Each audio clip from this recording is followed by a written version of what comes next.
Hi, my name's Stephen Mansfield and I am not a bartender. Believe me, you don't want me pouring your beer or mixing your drinks. But I did write a book called In Search of God in Guinness. Let me ask you a question.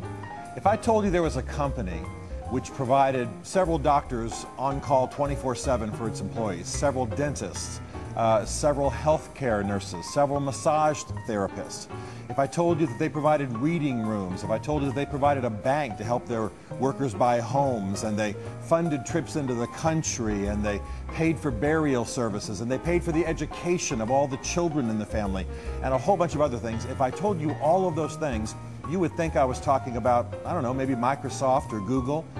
But in fact, I'm describing the company called Guinness. Yes, the beer company. And by the way, I'm describing a condition in that company that existed in the 1920s.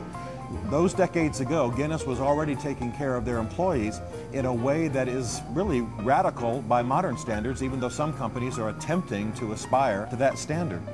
So decades before modern companies were being proactive and socially concerned about their employees, Guinness, the beer company, was taking care of its employees. And by the way, they weren't just taking care of their employees, they were pouring millions of dollars into alleviating poverty in Ireland and other countries. Well, that's why I've written this book called In Search of God in Guinness.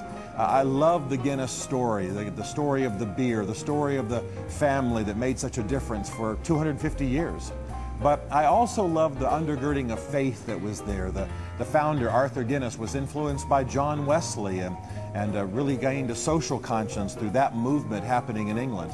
And so all down through the centuries, the Guinness people have not only produced a marvelous beer, 10 million pints consumed every day in the world, but have also been actively social and socially conscious in a way that is really astonishing. I wrote this book during the recent economic downturn, and it was amazing to study the Guinness company and its benevolence and its care for not only its employees but for the poor in society at the same time that we were hearing the devastations of corporate greed on Wall Street.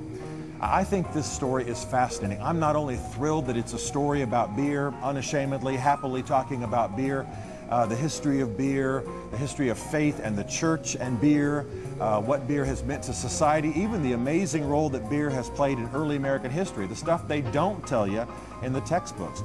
So the Guinness story is not just a ripping good yarn about beer, it's also a great story of an alternative corporate culture and about how wealth can be used for social good and for the glory of God.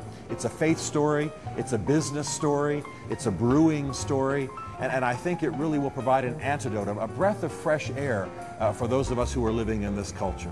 So get it, read it, enjoy it, and live it.